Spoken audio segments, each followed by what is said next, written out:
یہ تھے national democratic party کے مرکزی ڈپٹی آرگنائزر رشید کریم بلوچ. اب میں اس پروگرام کو اختتام کی طرف لے جاتے ہوئے اپنے آخری اسپیکر سیاسی رہنما نوابزادہ حاجی لشکری رسانی صاحب سے گزارش کرتا ہوں کہ وہ آئے اپنے خیالات کا اظہار کریں. نوابزادہ حاجی لشکری رسانی. بسم اللہ الرحمن الرحیم. سب سے پہلے میں آج کے اس سیمینار کے منتظمین کا شکریہ ادا کرتا ہوں کہ انہوں نے اپنے حق کی آواز کو سیاسی طریقے سے میڈیا، پورے دنیا اور اپنے سیاسی کارکنوں کے سامنے پیش کرنے کے لیے آج کا اس سیمینار کا انعقاد کیا.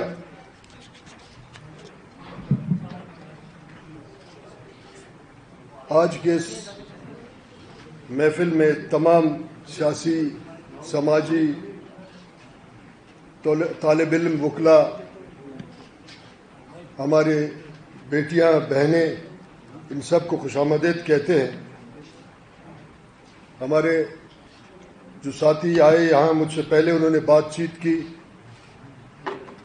ہر پہلو پہ بات ہوا. میں کوشش کروں گا کہ مختصر کر کے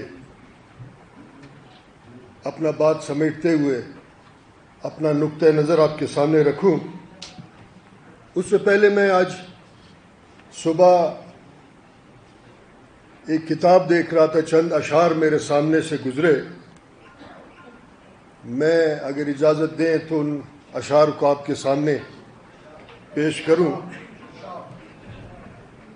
یہ کیا کہ خاک ہوئے ہم جہاں وہیں کہ نہیں، یہ کیا کہ خاک ہوئے ہم جہاں وہیں کہ نہیں، جو یہاں کے نہیں تو ہم کہیں کے نہیں. وفا سرشت میں ہوتی تو سامنے آتی، وفا سرشت میں ہوتی تو سامنے آتی، وہ کیا فلک سے نبھائیں گے جو زمین کے نہیں.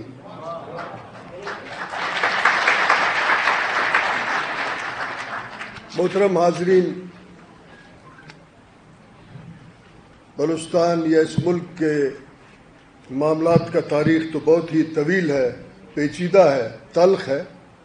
اب مجھے سمجھ نہیں آ رہا کہ میں کہاں سے شروع کروں، مگر میں سوچ رہا ہوں کہ مختصر بات، جامع بات، اپنا آپ سب کا پیغام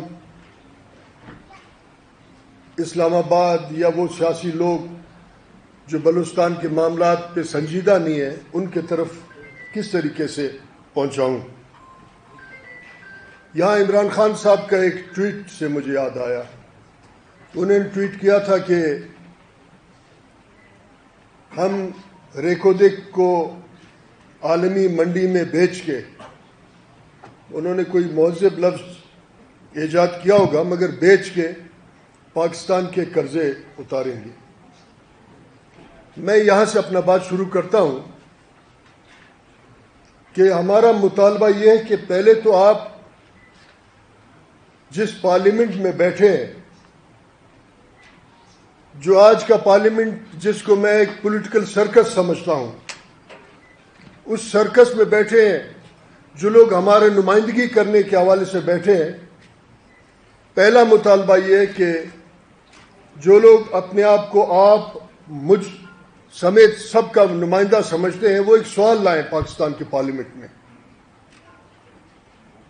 کہ پاکستان نے پچھلے 75 سال میں کتنے قرضے لیے ہیں اور ان قرضوں کو کہاں کہاں خرچ کیا ہے. اس بات کا بھی جواب دیں کہ 6% جو پاکستان کے آئینی ہمارا حق بنتا ہے ملازمتوں میں اور جو بجٹ میں، کیا اس 100 ارب کے قرضے کو جو بیرونی قرضہ ہے اس کا 6% ہمارے صوبے پہ خرچ ہوا بھی ہے یا نہیں ہوا؟ پہلا سوال یہ میرا عمران خان سے. دوسرا سوال یہ ہے کہ پاکستان کے وسائل کا اکثریتی سرمایہ اس ملک کے کس ادارے پہ خرچ ہوتا ہے؟ یہ جواب بھی وہ دیں اور پتہ چلے کہ اکثریت کس ادارے نے ہڑپ کیا ہے؟ تو پھر اگر ہم 4 بھائی ہیں، اگر کا سوال ہے، کیونکہ ان کا اس ملک کے وفاق کا ہمیشہ رویہ مجرمانہ رہا ہے. میں اس لیے کہتا ہوں اگر ہم بھائی ہیں تو پھر بیٹھ کے حساب پہلے کریں کہ بلوچستان پہ کیا اس 100 ارب میں سے کچھ خرچ ہوا ہے یا نہیں ہوا. اس کے بعد یہ فیصلہ ہو کہ کس ادارے نے سب سے زیادہ اس ملک کے وسائل کو اپنے اوپر خرچ کیا ہے. پھر بیٹھ کے حساب یہ ہو کہ کس ادارے کے پاس کتنے بلین ڈالر کے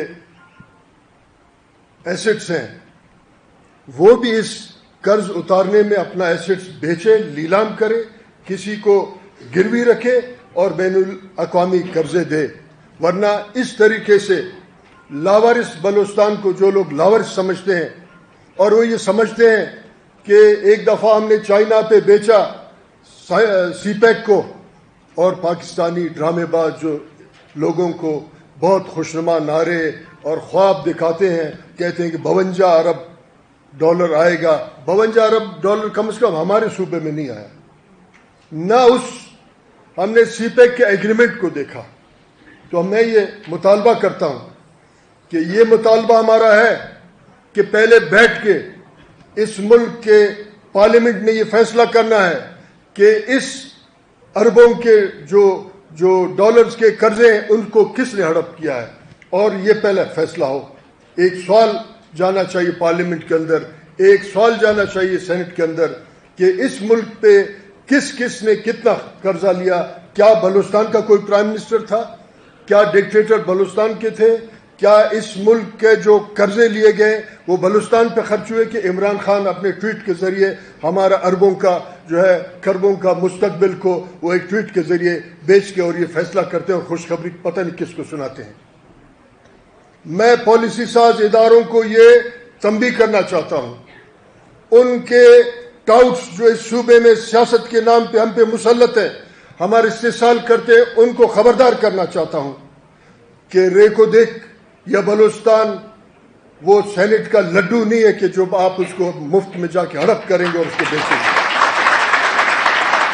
یہاں اس صوبے کا ہر شخص، ہر طالب علم، پشتون، بلوچ، ہزارہ، سیٹلر جو اس سرزمین سے محبت کرتے ہیں اور یہاں اپنا زندگی گزارتے ہیں، وہ اس کا سیاسی اور سماجی مزاحمت کریں گے، اور اس مزاحمت کے ذریعے اس لوٹ مار کے راستے کو ہم روکیں گے.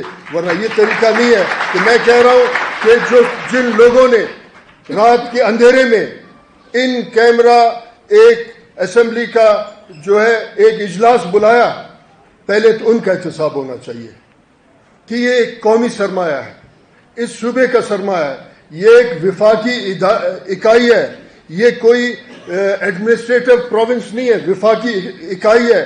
پاکستان کا آئین، 1940 کا قرارداد، محمد علی جناح اور خان قلات کا ایگریمنٹ اس بات کا اس وفاق کو پابند کرتا ہے کہ اس کے وسائل اور سرزمین پہ وفاق کا ڈائریکٹ کوئی اختیار نہیں ہے. مگر یہاں یہ ظلم اور زیادتی کی، اور رات کے اندھیرے میں یہاں سے 1 کلومیٹر دور جو ہمارا پارلیمنٹ جس کا شکل گدان کی طرح بنا کے ہم کو ڈھکتے ہیں، ہمارا اسمبلی ہے، وہاں یہ فیصلہ ہوا.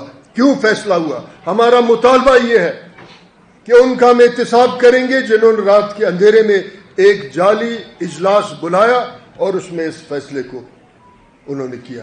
مطالبہ ہے سب سے پہلے کہ ایگریمنٹ کو سرعام لایا جائے.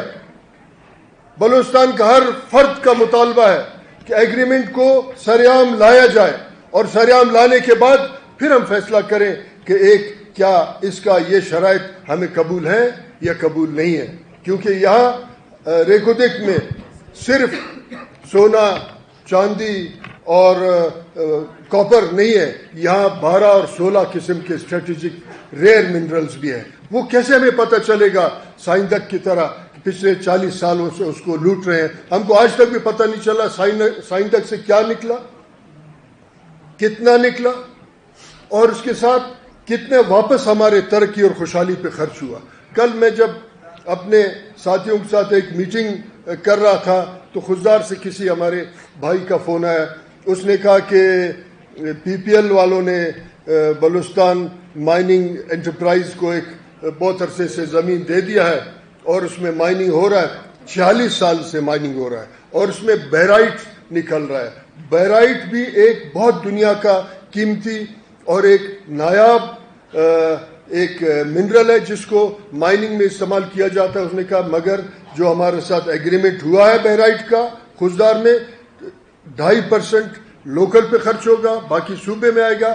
بیرائٹ تو اپنے جگہ پہ, مگر وہاں سے کچھ اور منرلز بھی نکال رہے ہیں اور آج بھی وہاں کے لوگ اس بات پہ احتجاج کر رہے ہیں. یہ لوٹ مار کو بند ہونا چاہیے اور جعلی پولیٹیکل پروسیس کو ہم اور آپ روکیں گے, کیونکہ وفاق اس کو نہیں روکے گا, کیونکہ وفاق ایک سامراجی طریقے سے بلوچستان کے تمام وسائل کو لوٹ مار کرنا چاہتا ہے. اس کا ایک میں آپ کو تاریخی مثال دوں اگر آپ اجازت دیں. جب سکندر مقدونی نے ایران پہ حملہ کیا اور اس کو فتح کیا, کچھ عرصے بعد سکندر چاہتا تھا کہ ایران پہ قابض رہے, تو اس نے اپنے ملک میں ایک چٹھی بھیجا کہ مجھے ایک بہت بڑا لشکر کا ضرورت ہے. تو وہاں سے دو افراد آئے اور 2 افراد کو جب سکندر ملا تھوڑا سا برہم ہوا. اس نے کہا میں نے آپ سے ایک لشکر مانگا تھا کہ میں سرزمین پہ قابض ہوں گا, آپ 2 شخص کیوں آئے؟ انہوں نے کہا آپ اپنے تمام پالیسی میکرز کو بلائیں, جو ان کے جرنیل ہیں, جو ان کے گورنر ہیں, جو ان کے بڑے بڑے سالار ہیں, ہم ان کے ساتھ بات کریں گے. تو وہ جو 2 شخص آئے میسیڈونیا سے, انہوں نے جب میٹنگ کی انہوں نے کہا کہ آپ نے 2 کام کرنا ہے ایران یا فارس کی زمین پہ قبضہ کرنے کے لیے. کوئی بڑا فوج کا ضرورت نہیں ہے, آپ نے 2 کام کرنا ہے.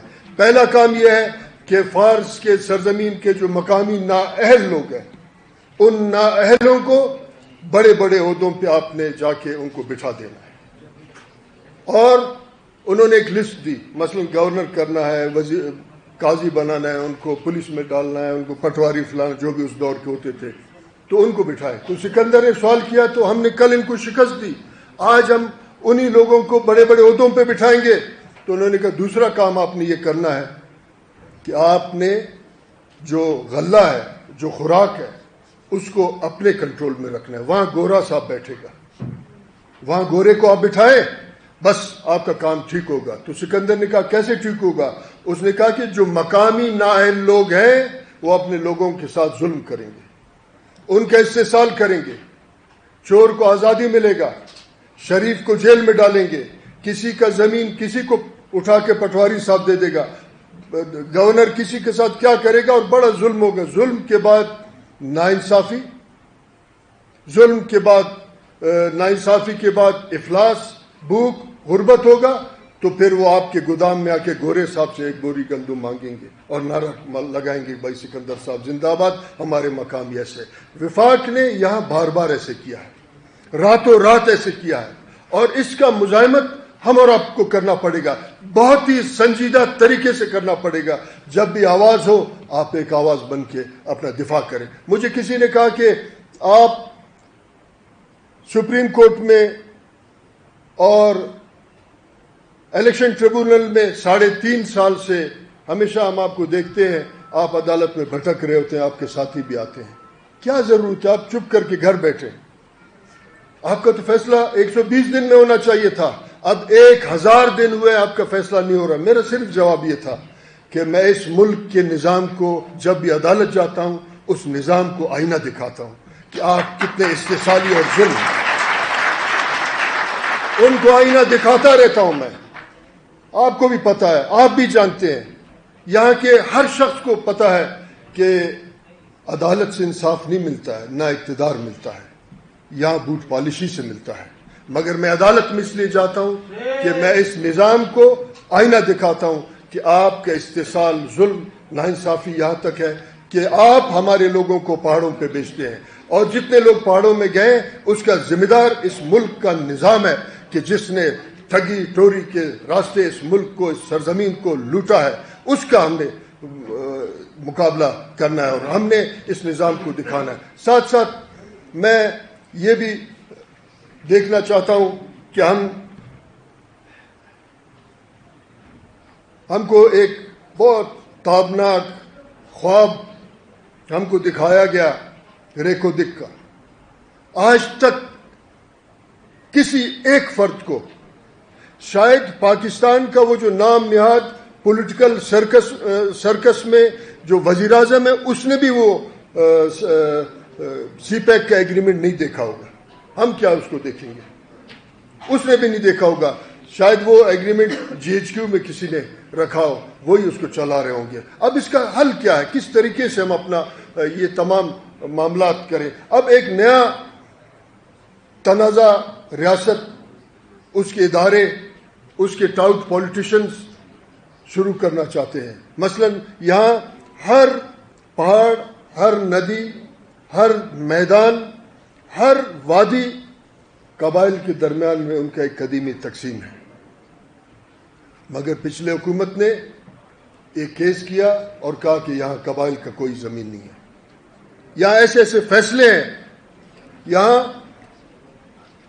فیصلہ یہ ہے کہ محمد علی جناح اور خان کلات کا کہ یہاں کوئی سرکاری زمین نہیں ہے, ہر قبیلے کا اپنا زمین ہے اور پھر ان کا اندرونی تقسیم ہے. مگر عدالت میں آج کا حکومت وہاں گیا ہے.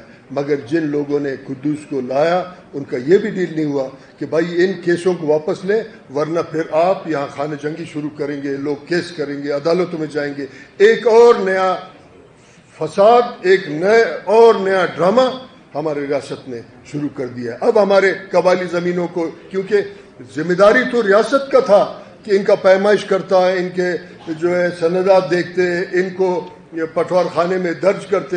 آج جہاں پیمائش نہیں ہوا ان کو لے جا کے سرکاری زمین بنا رہے ہیں. کیسے سرکاری زمین؟ کون سا سرکار ہے اس ملک میں جب ہم ایک وفاقی اکائی ہیں؟ کوئی اس قسم کا معاملہ نہیں ہے.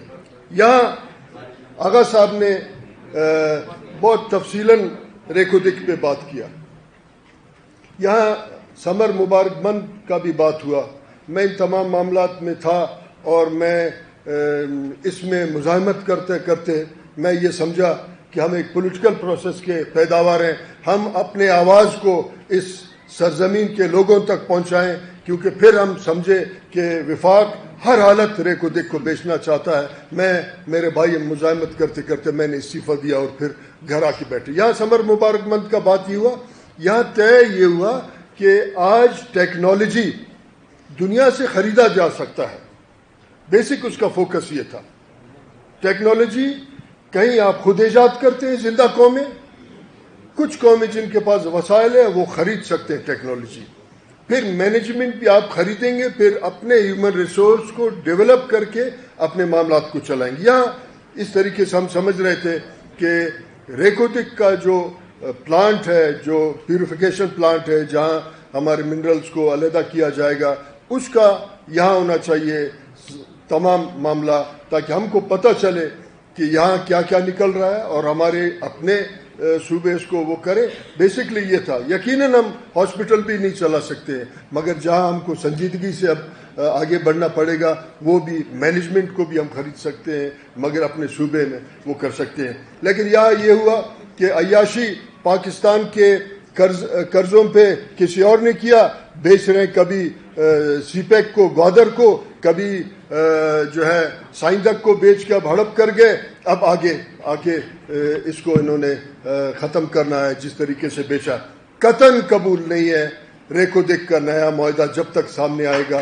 میں یہ سمجھتا ہوں کہ یقیناً آپ سب آج سن رہے ہیں اور ہمارا آواز کہیں نہ کہیں پہنچے گا. یقیناً ہمارا آواز کمزور ہوگا, مگر یہاں وکلا بھی بیٹھے ہیں, یہاں پولیٹیکل پارٹیز بیٹھے ہیں, یہاں دانشور بیٹھے ہیں, یہاں جو سیاسی کارکن بیٹھے ہیں, یہاں طالب علم بیٹھے ہیں, خواتین بیٹھے ہیں.